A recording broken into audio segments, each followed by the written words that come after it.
अरे स्नेहलता, प्रीति कहाँ है? अरे बता दी हो क्या हुआ? लेकिन पहले आप प्रीति को बुलाइए। बुलाती हूँ प्रीति, लेकिन पहले बताइए तो सही। आपको पता नहीं, उसकी एक बात ने मेरी पूरी जिंदगी बदल दी है। हे भगवान, प्रीति ने क्या किया? प्रीति जल्दी आ!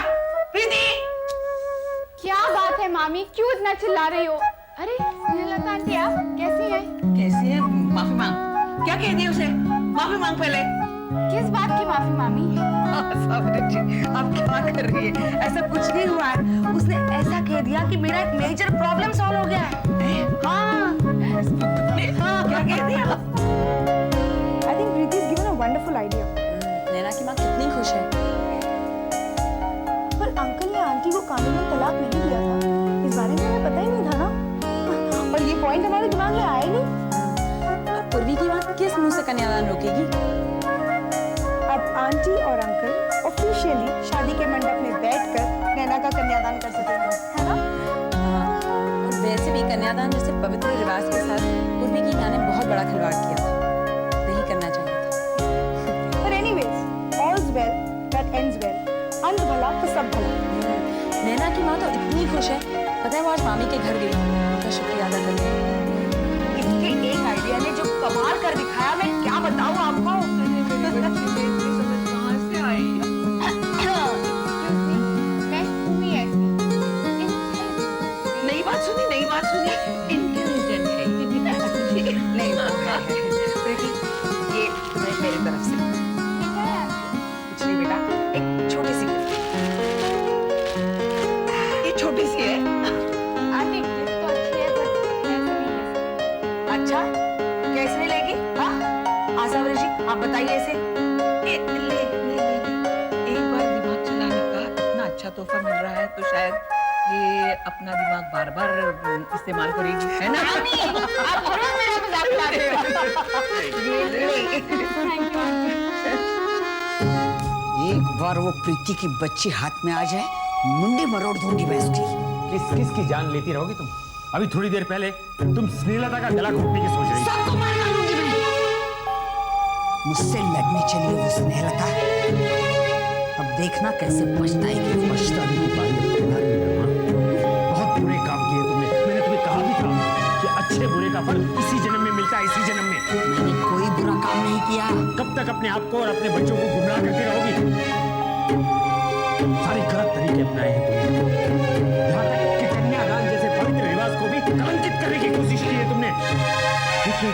ये सब कुछ तो होना ही था ना। सच्चाई की तो जीत हमेशा होती है। मैंने अभी हार नहीं मानी है गोविंद, इतनी कमजोर मत समझना मुझे। और किसमें से नसीहतें दे रहे हो मुझे? हाँ? ये सब तुम्हारी वजह से हुआ। इतने साल हुए उसे छोड़कर, अपना डिवोर्स क्यों नहीं लिया उसे? डिवोर्स इसलिए नहीं दिया क्योंकि वो जानते थे कि ये दिन जरूर आएगा। आइए इंस्पेक्टर साहब। इंस्पेक्टर, ये सब क्या है? कन्यादान करना चाहती थी ना तुम? दुनिया में साबित करना चाहती थी ना कि तुम गोविंद की पत्नी हो? अब करो साबित, करो। कानून खुद चलकर तुम्हारे सामने आया है। बायगर्मी का केस दायर किया है मैंने।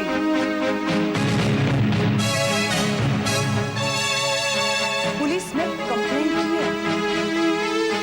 अरुणा, तुम्हारे और गोविंद के रिश्ते को नाम देना बहुत जरूरी हो गया। बिना शादी के किसी मर्द के साथ रहने वाली औरत को क्या कहते हैं पता है तुम्हें? ऐसे रिश्ते से जन्मी औलाद को क्या कहते हैं बताओ? चुप रहो तुम। गोविंद तुम कुछ कहते क्यों नहीं? इंस्पेक्टर आए, अब तो कुछ करो। पुलिस गोविंद को ले जाने आई है। नहीं, क्योंकि bigamy is a criminal offence. Police में इनकी पूछताछ होगी और वहां ये अगर कहते कि उनका तुम्हारे साथ कोई संबंध नहीं है तो फिर उन्हें रिहा कर दिया जाएगा। नहीं नहीं, गोविंद ऐसे कैसे कह सकता? गोविंद नहीं कहोगे ना तुम ऐसा। इंस्पेक्टर, आप आपको जो कुछ भी पूछताछ करनी है मैं तैयार हूँ। सॉरी अरुणा। अब क्या होगा? कस्टडी में ये कहेंगे कि इनका तुम्हारे साथ कोई संबंध नहीं। ये लोग तुम्हें तुम्हारे बच्चों के बाप का नाम पूछेंगे। अमित की किस्मत अच्छी थी, बेचारा बच गया, वरना ऐसी लड़की के साथ शादी। छी छी छी छी छी। मुझे भी ऐसा ही दर्द हुआ था जब तुमने नैना के बारे में ऐसे लफ्ज इस्तेमाल किए थे। मैं एक माँ हूँ, अपनी बेटी के लिए मैं कुछ भी कर सकती हूँ, कुछ भी। चलिए इंस्पेक्टर साहब। और हाँ, पूछताछ के बाद आपको सीधे मेरे घर आना है।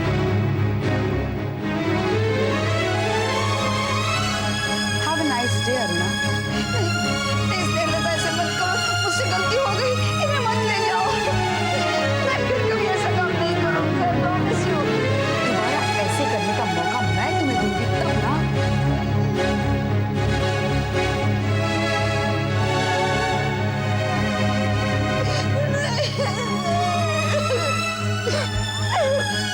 ये तो तुम्हें जानने का हक है कि मैंने तुम्हें और स्नेह को इस तरीके से क्यों रखा। क्यों न डिवोर्स देकर तुम लोगों को मैंने आजादी दी। पापा, पहले मुझे लगता था कि दोनों घरों को मेरी जरूरत है क्योंकि बच्चे छोटे थे। खैर, ये मेरे मन ने ढूंढा हुआ एक खूबसूरत बहाना था जो दोनों घरों से संबंध रखने के लिए मुझे चाहिए था। स्नेह ने तो तुम्हारी परवरिश अपने आप ही की। खैर, मुझे हमेशा ये लगा कि मैं अपने आप को कभी समझ नहीं पाया। लेकिन पापा, मैं आपको समझ रही हूँ। आपके दिल में सबके लिए बेशुमार प्यार है। That's a nice thing you said, बेटा। मेरी वजह से तुम लोगों को जो परेशानियां झेलनी पड़ी है ना, उसके लिए मुझे माफ कर देना। देखो पापा, आपने फिर से ऐसी बात की ना तो मैं आपसे बात नहीं करूंगी। ओके ओके ओके, चलो ये सब बातें भूल जाओ और नई जिंदगी की शुरुआत के लिए तैयार हो। लेट्स हैव अ पार्टी, क्या ख्याल है? ग्रेट। मैडम ने कभी तुम्हारा साथ नहीं दिया लेकिन तुम्हारी फ्रेंड्स हमेशा तुम्हारे साथ थी। और यही वजह थी कि मुझे एक बात की तो तसल्ली थी कि जिंदगी में तुम कभी अकेली नहीं रहोगी क्योंकि तुम्हारी फ्रेंड्स तुम्हारे साथ हैं। जबकि पूर्वी हमेशा अकेली है। क्यों पापा? पूर्वी के कोई फ्रेंड्स नहीं हैं? जिसे शुरुआत से ये एहसास दिलाया जाए कि तू दूसरों से अलग है, वो अपने दोस्तों में मिक्स कैसे हो पाएगा। खैर, हम फिर सीरियस हो गए। तो एक काम करो, अपने दोस्तों को बुला लो, मुझे उनसे मिलना है। We will have a great time, okay? Yes papa. जल्दी में आओ।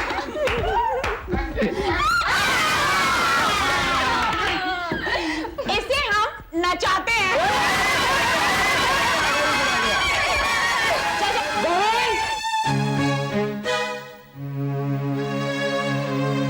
चलो।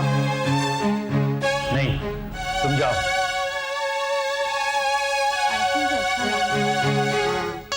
क्या करें? खोल के सुना दो। नहीं यार, चल रहने दे। Shut up. आज ही तो खुद चल कर आई है। नैना, चाह तू एल्बम लेकर आ।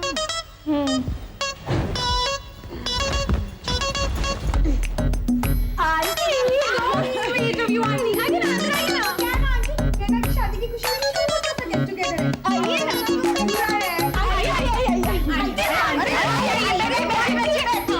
देखो, मैं यहाँ पार्टी मनाने के लिए नहीं आई। गोविंद चलो तुम। नहीं, जाओ। आंटी, हम गोविंद अंकल को इतनी आसानी से थोड़ी ना जाने देंगे। आंटी दरअसल हम आपको कुछ दिखाना चाहते हैं। ये देखिए, ये देखिए। आंटी, आप देख रही है ना, ये है स्नेहलता आंटी। अरे हाँ, दुल्हन बनी है। और ये तो गोविंद अंकल है ना, दूल्हे बने हैं। और नैना, दादी, अंकल और आंटी की शादी हुई थी। Of course, they were married. So sad. Hello, aunty. ये क्या नाटक है? ये नाटक नहीं है। नाटक तो वो है जो तुम कर रही हो। गोविंद, तुम मेरे साथ चल रहे हो या नहीं? आंटी, आपने सुना नहीं? अंकल ने पहले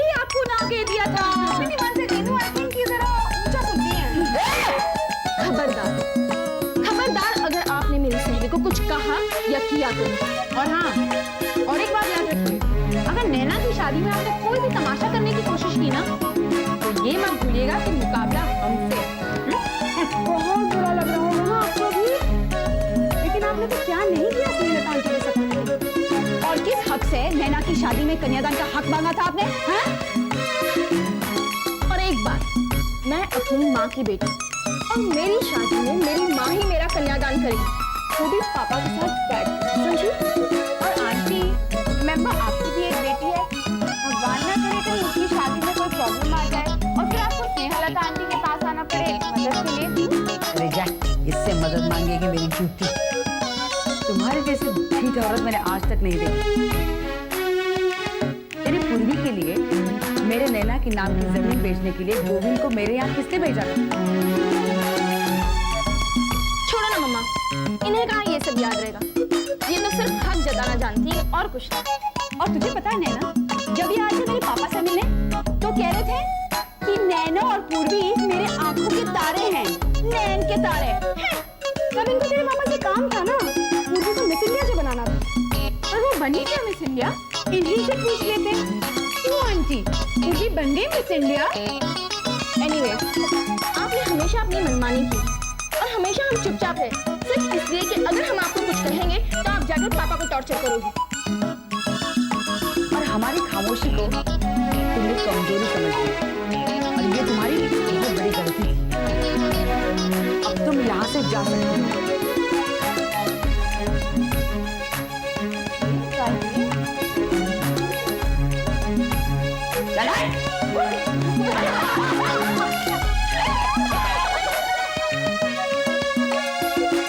ऐसी है तुम्हारे पापा। पता है, तुम्हारे पैदा होने के बाद मुझे अपने माँ के घर 40 दिन भी नहीं रहने दिया था। 10 दिन में वापस बुला लिया था। ऑब्वियसली मेरी बेटी पैदा हुई है और मुझसे 40 दिन दूर रहेगी। हाँ? हाँ, मेरी माँ के यहाँ मैं थोड़ा बहुत तो काम कर लेती थी, लेकिन इन्होंने मुझे जरा भी काम करने नहीं दिया। अरे तुम्हें तो 1 सेकंड भी नहीं रोने देते थे। जी चाहता था कि तुम दोनों को हर पल अपनी बाहों में समेट कर रखो।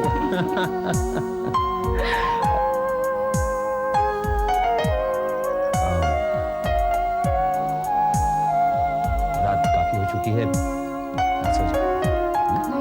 Good night.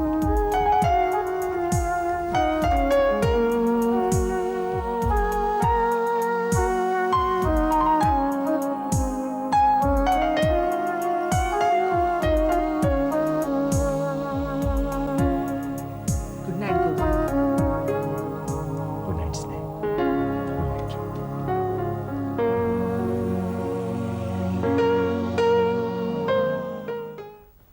स्नेह, मैं निकल रहा हूँ। अरे तुम जा रहे हो? नाश्ता नहीं करोगे? अरे कल का खाना हजम नहीं हुआ है अभी तक, नाश्ता कैसे करूंगा? पापा, शाम को आप कितने बजे आएंगे? हाँ जल्दी आ जाऊंगा, कुछ खास काम नहीं है। क्यों पूछा तुमने बेटा? तुम वहां नहीं जाओगे? कहाँ? उस घर में? नहीं। तुम क्यों पूछ रही हो? कल मैंने तुमसे साफ साफ कह तो दिया था। नहीं, मैं सोच रही थी क्या? तुम वहां जाओगे तो अच्छा होगा। क्यों? नहीं, कल हमने अरुणा के साथ अच्छा नहीं किया। हाँ वो तो ठीक है, लेकिन तुम मुझे वहां क्यों भेजना चाहते हो? नहीं, अरुणा मतलब वो काम का कुछ भी कर सकती है। वो क्या करेगी वो कुछ भी नहीं कर सकती, चिंता मत करो। वो नैना को बद्दुआ देगी। वैसे भी उसकी दुआओं के बिना नैना कहाँ दुखी है? Are you? अरे चिंता मत करो, सब ठीक हो जाएगा। एक न एक दिन उसे ये सबक सिखाना बहुत जरूरी था। चलो बाय।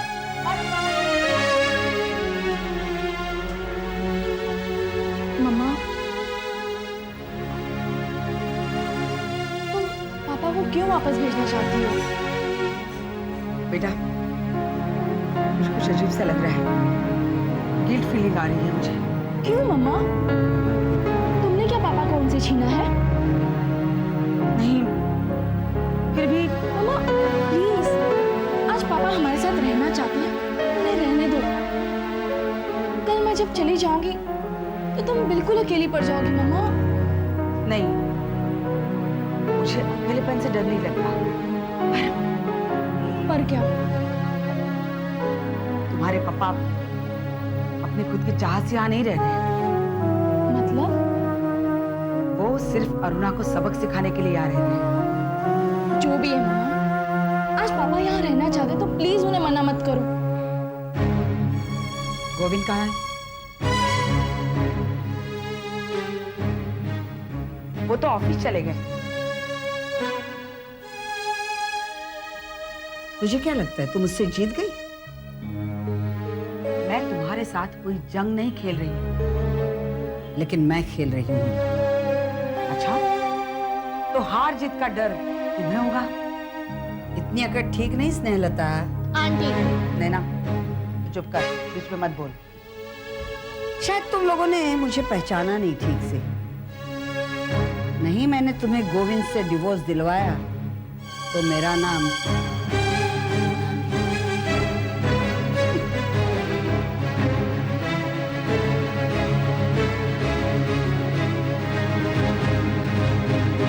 ये डिवोर्स के मामले भी बहुत पेचीदा होते हैं। गोविंद जी के मामले में तो पर अगर स्नेहलता और गोविंद जी के बीच तलाक नहीं हुआ था तो स्नेहलता ने अपने पति को इतने सालों तक उस अरुणा के घर में क्यों रहने दिया? अरे क्यों रहने दिया मतलब? तो क्या वो खींचकर उसे वापस ले आती? हाँ, मैं होती तो यही करती।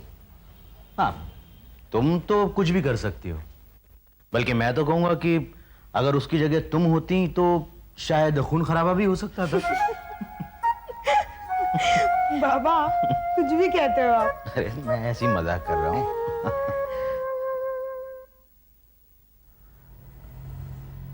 सब मेरी वजह से हुआ है, सिर्फ मेरी वजह से।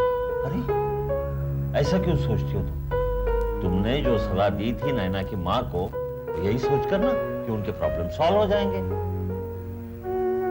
नहीं मामा, लेकिन हुआ तो सब उल्टा ना। वो देखो ना, अरुणा आंटी कैसे नए खेल खेल रही है। ना मैं आंटी को सजेशन देती, ना वो मेरी बात मानती, और ना बात डिवोर्स तक पहुंचती। अब आ गई ना बात समझ में? दूसरों के मामलों में टांग नहीं अड़ाते। तू चिंता मत कर, मुझे मालूम है गोविंद जी नैना की माँ को सच्चा प्यार करते हैं। आप उनकी क्यों तरफदारी कर रहे हैं? आपको क्या पता है उनके बारे में? मुझे तो लगता है वो आदमी दोनों औरतों को बेवकूफ बना रहा है, और उसकी ये समझ में नहीं आ रहा है वो खुद बेवकूफ बन रहा है। ये आदत कब छोड़ोगी आसावरी? हमेशा उल्टी बात करते रहते हो। मेरी हर बात आपको उल्टी ही लगती है। पता नहीं सबको एक साथ क्या हुआ कि इसकी बात मान बैठे। ये भी नहीं सोचा आगे पीछे क्या हो सकता है। प्रीति को दोष नहीं दे रही।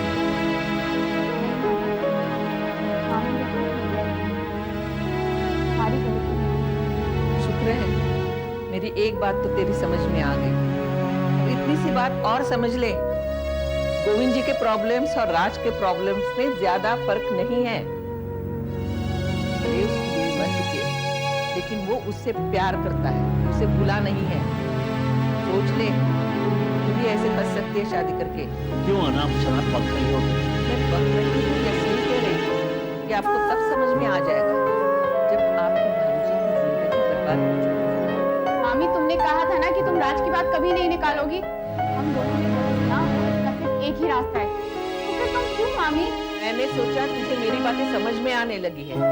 ये राज की असलियत कब पहचानेगी? क्या असलियत है राज की? हाँ बोलो मामी, क्या असलियत है राज की? एक बार, सिर्फ एक बार उसे मेरी नजरों से देखो। कितना परेशान है वो फोटो वाले मामले को लेकर। जानती हो ना तुम? क्या खाक परेशान है? और कोई होता तो जमीन आसमान एक कर देता। तुम्हें क्या लगता है ये कोई खाने की बात है? न जाने इस सब के पीछे कौन है? नहीं मामा, इतना तो मैं जानती हूँ, इस सब के पीछे एक औरत का हाथ है।